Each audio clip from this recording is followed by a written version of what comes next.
with Filippo from PrimaLuceLab. Nice to meet you again. Again, yes, again. That's great to see you here, and we are so excited to be back at the NEAF. NEAF 2025, here we are. Yeah, very good. And every year something new coming, and this year, of course, we have the new Eagle 6. Excellent. This is a big thing. But we have all other devices also, so we can talk about it. Sure. Well, let's start with the Eagle 6 since you brought that up. What's different? What's new with the Eagle 6 compared to the Eagle 5? Yeah, so in respect to the Eagle 5, essentially we added a new processor, so it's faster, more memory, so it's a better thing. We have also the Wi-Fi 6E now, so it's 3-band, so it provides more Wi-Fi range, even better, for also with a lower sensitivity to other Wi-Fi signals. So it's better, but the focus this year was on remote control. Excellent. And so people said to me usually, well, this is for large observatories, for remote control observatory. And I say, not really. Not because, always, I mean, it's when you are in your living room and you want to control your telescope that is in your backyard, that is a remote telescope. Right. So the focus this year was to provide the best remote control technologies that you used to find in large remotely controlled telescopes in everyday telescopes. So it's perfect from big institute that has a large telescope, but also for astrophotographers that can take control of their portable telescope even with the best technologies. Now you guys have been doing this for quite a while, and a lot of the other technology that's starting to come out now is much smaller, using like a Raspberry Pi device. Yours is different in that it continues to use a computer, a standard computer. A real computer. What are the benefits for those of you who don't know about this Eagle line? How does it differ from some of the other technologies that are out there? Yeah, so essentially the Eagle idea was born because of we were struggling many years ago with standard laptop computer, but we enjoyed the fact that we could use the software we preferred and we could connect the devices that we like without any limitation. That was the great thing. But the laptop form factor was simply wrong. You don't like the plastic tub on top of it? There you go. No, that was a nightmare. And then you're outside under the dark. Nightmare. And then the cable. Problem of a cable, because the telescope moves and you are controlling the telescope from something that is standing still. Yep. And this creates a cable snag, a cable disconnection. Table there and all sorts of other stuff. It's a nightmare. So that's why we created the Eagle as a laptop. Right. So it had to be, first of all, Windows. You know, the first prototypes of the Eagle, we tested different mini PC, different type of mini board, very affordable, but simply it won't work. There's not enough power in order to do the astrophotography stuff and application that we all use essentially. Excellent. So in the Eagle, instead, we use an industrial version of the NAC. That is essentially 24-hour operational graded. Okay. So it can work for days continuously. Almost like a server type of processor. So it's not the same NAC that you can buy on Amazon. It's a different thing. It's more expensive, but it's more secure. Right. And then it's more stable with temperature fluctuations. We use also SSD and RAM module with industrial grade, so it's able to support higher temperature and lower temperature. And all of this is essentially a desktop power computer that is built into your telescope. Excellent. And this year, this technology that provides power, data, all the sensor comes with two main new features. So one is the observatory actions, that are these two ports here, that is a control in and control out port. So this port allows you to remotely turn on the Eagle without pressing the on button. Excellent. For example, that is one of the most requested features in the past few years we had from our customers. But the other thing that you can do is that you can connect external devices like weather station, security systems to the Eagle, that when activated, they will trigger an action in the Eagle. Okay. For example, you can turn off power if someone enters in your observatory for safety. Or you can turn off any of the ports if your weather station detects rain, for example. So you can trigger these personalized actions that you can personalized, defined in the Eagle Manager. And that's all this is running on traditional ASCOM drivers, and it's very well supported. Because we also released a new safety monitored ASCOM driver for the Eagle. So for example, if you use third-party softwares like NEAF, Sequence Generator, you can decide which are the sensors that take control of which part of data that consider your telescope safe. And when it's not more safe, you can do an action. Like park the telescope if something happens, for safety. And the other feature that we introduced is the lights out management. So the lights out management is a technology that is used commonly in data centers and allow people to remotely connect to data center computer bypassing the operative system just to check the computer status and to turn on and off specific features. So we adapted this technology to the Eagle and we integrated that. So in this moment you can connect to the Eagle bypassing Windows. So what happens if Windows crashes or you have to reboot, you don't know remotely what's going on. You can connect to the Eagle Lights Out Management, check for the status of all the sensors, all the ports. You can even turn on and off ports remotely without accessing to Windows. So it's a new type of technology that is very useful for large observatories, but that is now provided also on portable or smaller systems. Excellent, excellent. Are there any other products that you'd like to talk about? Well, should we move? So what do we have here? Yeah, so first of all, we have what we call it ESATTO Gigante, we call it. The huge ESATTO. So really, this is a 7.5 version of the ESATTO LP. It's insane. So it exists, it's not a joke. It really exists. So we made a 7.5 version of the ESATTO focuser with a 7 inches ARCO rotator. Wow. This huge instrument, this is essentially a focuser huge and rotator. Focuser and rotator. It's a rotating focuser.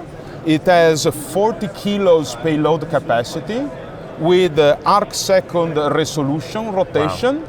And the usual precision of the ESATTO focuser, but for huge telescopes. This has been custom requested for a research telescope. Essentially, they called us and said, we have this big telescope that will be used for space application, and we see that you make all the ESATTO and ARCO. Can you make a bigger one just for us with this specification? That's awesome. And we were talking with Omar, the head designer, and we said, let's do it. We have to do that. And we found that. And essentially, we developed the base technology that allow us now to personalize this ESATTO and ARCO to any type of instrument, bigger, smaller. We custom make that on project essentially. Did you guys learn some new things by having to upscale? Yeah, because that requires specific part, especially related to the mechanical design.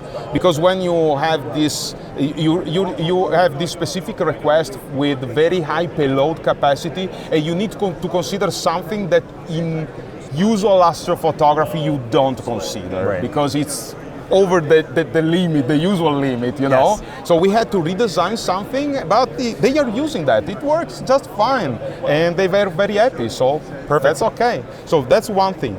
And the other very important thing that we just launched is the new Giotto for the Origin telescope. Oh, the Origin scope. Yeah, so essentially Celestron asked us to create a custom version of the Giotto in order to directly fit the Origin telescope instead of the cap. So differently from the standard Giotto, the Giotto for Origin is not able to connect to the Alto because the Alto cover motor, because it doesn't make sense for the Origin users, because they are relatively close to the Origin telescope to control it. But they are able to fix it directly on the telescope, and when they want to rotate their camera, or when Celestron will release new cameras, they will be able to reshoot their flat frame very easily. And calibrate. Yeah, because essentially they use their phone, the same that they use to control the Origin, or the iPad, let's say, or tablet, in order to control also the Giotto. Very easy. Excellent. Yep. All right, well, thank you very much, Thank you Always for a pleasure, stopping Filippo. by in the booth. And Yes. thank you very much. So I'd really like to know, could I have another espresso? Oh, of course. Yeah. Let's do Let's it. do it. Oh my goodness, that smells this amazing. is- Straight from Italy? Yeah, straight from Italy. That's Oh. good. That's good. That's good. That's real This Italian is- coffee. This is why you need to come to the booth and come to NEAF, because you can't smell it like Not I only can. for telescopes, but Yes. also for a very good coffee. Excellent, yeah, and you've got a new book here. Oh, yeah. Look at this, guys. Filippo is now an author of his very own Yeah. Explore the Universe Through Astrophotography, Capturing Pictures with Telescopes and Play Software, second edition. Yeah, yeah. Excellent. It's already the second edition. I didn't I'm realize improving that. Yeah, because I decided to write a book instead of a simple user manual of the Play software, because Play is for people starting in astrophotography, not for the experienced astrophotographers. Right. So people starting need more than a simple manual that explains how to use the software. They Right. need to know how to make a home position, how to make a polar alignment, how to balance, weight balance, everything, all the secrets that we learn Yep. by using telescopes, they need to know. And instead of having tried to figure out how to do all the stuff, I say, okay, let's write down everything I know by experience and add. So the first part of the book is how to use telescopes in general. What is astrophotography? Which are the objects that you can record? These are, for us, is very, question that we know. But someone that starts, instead, they don't know. So they now have something they can reference on. So it teaches you how to start, how to prepare your telescope. Now here's a question. While writing the book, especially the first edition, Yeah. did you feel like you were learning about what you already know and came away yourself being a better astrophotographer because you had to put it in words that everybody can follow? Yeah. Sometimes we give as granted something that, and especially when I talk to people that want to know more and they are not of this environment, let's say, and they ask me this question so, let's say, so basic, so obvious, that you think, why are they asking me this thing? Why don't they know already? So for us, it's very obvious, but for people starting, no. So I had to think, how can I explain this thing in a way that other people that don't know how to polar align a mount, what is a mount? Right. What is a mount? What is a mount? What is a mount? We talk about how to improve, but they ask what is a mount? Exactly. So how can you get their attention and then let them start with something easy? So Exactly. Play, we developed Play not to be an alternative of other great software that already exists. But Play is just the part that was missing because it provides to you a limited amount of feature, but in a very easy way. So it's a perfect tool to start, and they have the book to read. So this we printed and we sell the book, but the book is free within Play. So the it's user digital. manual of Play is digital. It's the digital version of the book. You can download it from our website. You can do what you want. Then if you want to have the hardcover printed version, high resolution with all the picture, whatever, you can buy I like it. the book. I like the That's for physical you copy. then. What? That's for you? Yeah, of course. No, it's a gift. This was not planned. No, it's not No, planned. seriously, but it's thank you. I really appreciate that. I'm excited to see what But still you miss this the is. coffee. But still you We'll miss do the coffee. We'll definitely do the coffee still. There you go. So I think it's a powerful tool in order to introduce more and more people to this concept. Sure. So they have. So this is my proposal in general. So I know the Eagle is not the most affordable computer that you can buy in the market, but you have one computer that today starts at $12.95, so it's not very expensive. With Play, you have a very easy to use interface. Right. So you buy now, you have everything you need to start, and then if you want to improve, and if you want to install NEAF, Sequence Generator Pro, Voyager, the SkyX, any other software, It's there. you can do it. And so this way you have one computer, and that essentially follow your expertise without having to change computer at every stage of your expertise. Buy once and then it follows you based on what you want to do. It's not a limiting factor. Exactly. There you go, the coffee is coming, finally. Yeah, it's not just smell, it's real Italian coffee at the NEAF. And it's worth the wait. Yeah, always. I mean, it needs some time, you know? The only thing that is not real Italian is water. But let's say that is Italian coffee as close as possible as we can get from here. What? There you go. Oh, excellent. What do they say in Italy when, is there like a cheers, something got to do with coffee? No, not with coffee. With wine, we say chin chin instead of cheers, or like the correspondence of kampai in Japan, you know, but only with wine usually, or grappa, limoncello, that type of. With coffee, just drink it. All right, guys. And thank enjoy. You so much. I appreciate it. Excellent, Very guys. good. Thank you. I'm really excited to take a read of this. Maybe we can do some time, like come on the podcast, and we can talk about the book, of course. I'll take some time and read through it. And read it through, and it's for people starting. Think about, what if I didn't know anything about telescope and I need to start? This is a good reference. All right, guys, hold me to it. I'll be having Filippo on. We'll do a podcast. We'll talk about play. We'll talk about PrimaLuce. Perfect. And yeah, it'll be great. Very Looking good. forward to it. Thank you very much. Thanks, guys. Ciao, ciao. Bye-bye. If you're still watching and like videos like this one, please consider becoming a Patreon patron. Memberships start as low as $3 per month, with benefits including opportunities to ask questions of our guests. Also, please consider to like, subscribe, and share this video to help us bring the universe even closer than you think.